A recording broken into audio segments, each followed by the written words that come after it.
नमस्कार, स्वागत है आपका फिफाना हिंदी क्लासेस के यूट्यूब चैनल पर। और इस क्लास में अपन पढ़ रहे थे एग्जाम की दृष्टि से महत्वपूर्ण प्रश्न। और उन प्रश्नों में अपनों ने जो टॉपिक शुरू किया था वो छंदों का किया था। तो छंदों में कोई सा भी छंद आपसे पूछा जा सकता है जो आपके सिलेबस में है। आपको मैं एक चीज और क्लियर कर देती हूँ कि कमेंट्स आ रहे थे कि जो बीए पार्ट सेकंड है उसके सिलेबस में काव्य शास्त्र है ही नहीं। देखिए, आपका जो पहला पेपर है उसकी जो 5th यूनिट है उसमें 2 ही टॉपिक है। काव्य शास्त्र आपके पूरा नहीं है, 2 ही टॉपिक है। एक तो रस है और दूसरा टॉपिक रहता है आपके छंद। और छंद में भी ये नहीं है कि अपने को पूरे छंद पढ़ने हैं, अपने को कुछ सिलेक्टेड, कुछ निश्चित छंदों का अध्ययन करना है।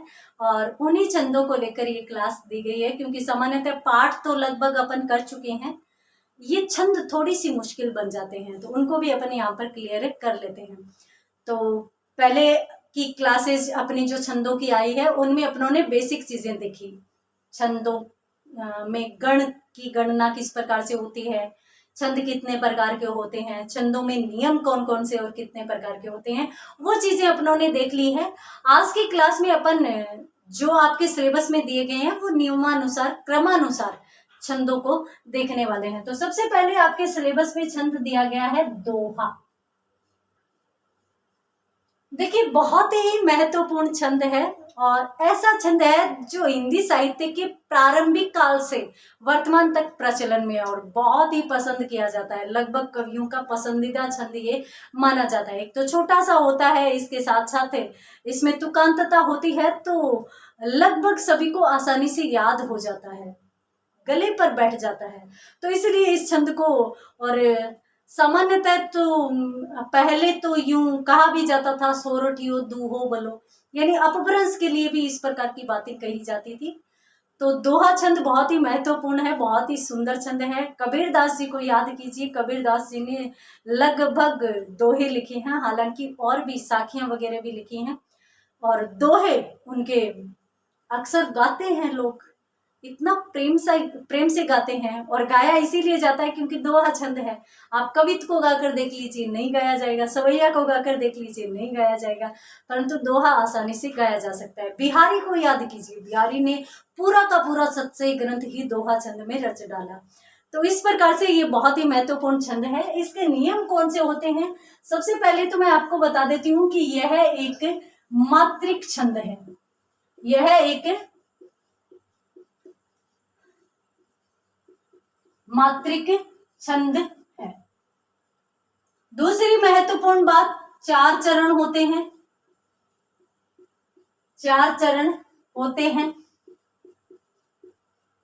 यहां पर अपन यूं लिखे, इसमें 4 चरण होते हैं। इसमें 4 चरण होते हैं। और 4 चरण होते हैं तो क्रम संख्या कौन सी, 1 2 3 और 4 ऐसे ही होगी। अब इसमें देखिए, 1 और 3 ये विषम संख्याएं हैं, 1 और 3, तो ये विषम चरण माने जाएंगे। यानी पहला और तीसरा चरण तो कौन सा माना जाएगा, विषम चरण माना जाएगा।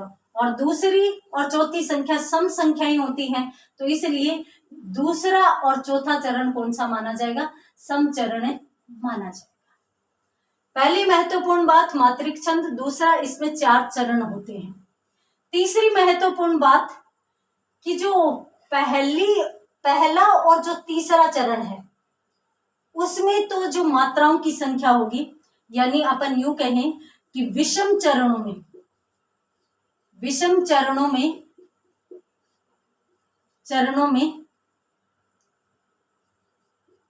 मात्राओं की संख्या कितनी होगी, 13 होगी। यानी 13 मात्राएं विषम चरणों में मानी जाएगी, जबकि सम चरणों में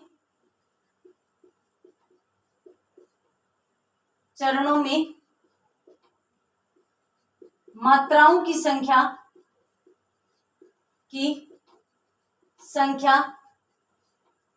11 होगी। ये दोहे छंद का या दोहा छंद का नियम होता है। यानी यदि अपन 1 2 3 की बात करें तो यहाँ पर पहले चरण में कितनी मात्रा होगी? 13, दूसरे में 11, फिर 13, फिर 11, यानी 13-11 मात्राएं इनमें मानी जाएगी। 13-11 या फिर अपन यूं कहें कि विषम चरणों में 13 और सम चरणों में 11 मात्राएं। तो ये इसकी प्रमुख शर्तें होती है। आप इसका स्क्रीनशॉट लीजिए। आपको ये ना शॉर्ट नोट बनाने हैं, आप नोट बना लीजिए, क्योंकि अगर टिप्पणी पर प्रश्न आ गया छोटा तो उसमें सिर्फ और सिर्फ इसी प्रकार से पूछा जाएगा कि दोहा छंद को उदाहरण सहित समझाइए। तो आपको इसी प्रकार से ये सारे के सारे नियम बताने पड़ेंगे और उसके बाद आपको कोई न कोई 1 या 2 उदाहरण जो भी पूछा जाएगा, जितने भी पूछे जाएंगे वो भी आपको देने होंगे। देखिए,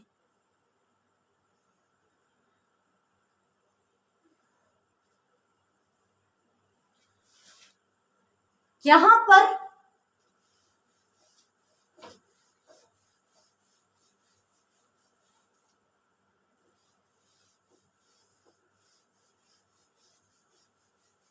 जो विशिष्ट बात है वो ये है,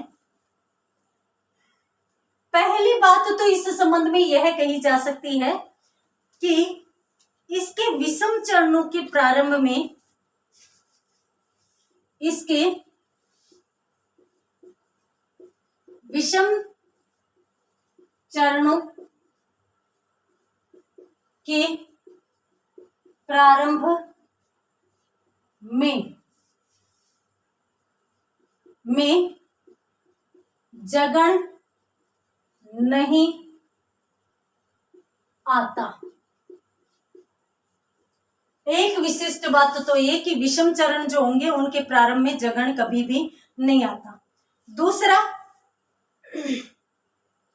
सम चरणों, जो सम चरण होते हैं, सम चरण का मतलब दूसरा और चौथा, तो सम चरणों का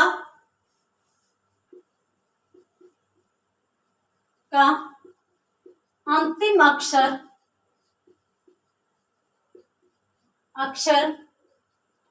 प्रायः लघु यानी होता है। लघु का चिन्ह यही है ना, बताया था। तो इस प्रकार से अभिव्यक्त किया जाएगा। देखिए, सबसे पहले तो मैं आपको बात बता देती हूँ कि ये चीजें यदि आप लिखते हैं तो आपका प्रश्न थोड़ा सा सुंदर बन जाता है। दूसरी बात, यदि आप नहीं भी लिखते तो भी आपका प्रश्न सही होगा। क्यों सही होगा? क्योंकि दोहा छंद की जो विशेषताएं हैं वो अन्य किसी छंद से मिलेगी नहीं। 13-11 मात्राएं भी आप लिख देते हैं तो भी सही माना जाएगा। तो इसमें डरने वाली कोई बात नहीं है। बस आप ये अगर याद रहती है चीजें तो लिख दीजिएगा, एग्जाम आ रही है, कोई ज्यादा बड़ी बात नहीं है। इसमें अपन समझ लेते हैं कि भाई ये कहना क्या चाह रहे हैं। तो इसमें यदि अपन देखें ना, तो कि विषम चरणों के प्रारंभ में, विषम का मतलब पहला और तीसरा चरण के प्रारंभ में जगण नहीं होता। अब जगण क्या है? यम तारा जय जय भा न, ये है जगण। क्योंकि जय से शुरू होकर और 3 वर्णों तक जगण माना जाएगा।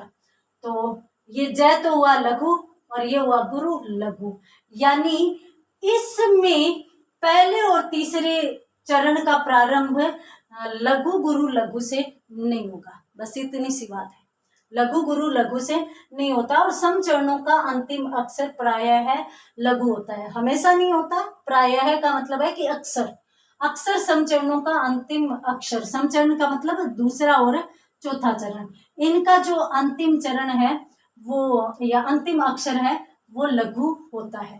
तो इसका भी स्क्रीनशॉट ले लीजिए। उसके बाद अपन देखते हैं इसके संबंध में उदाहरण। तो देखिए,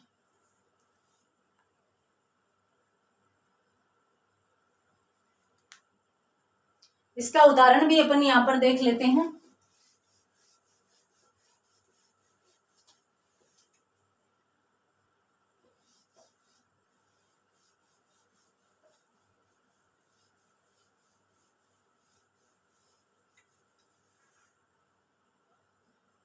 एक दोहा है, राम नाम।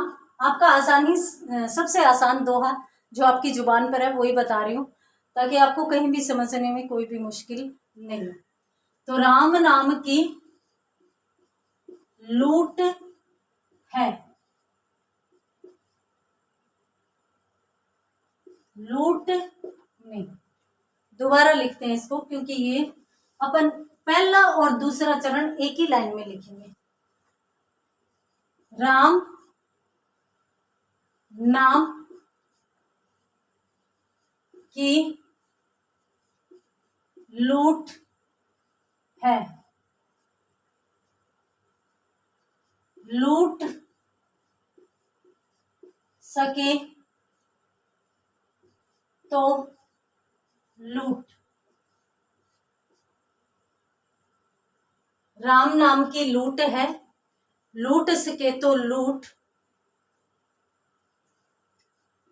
अंत काल पछताएगा प्राण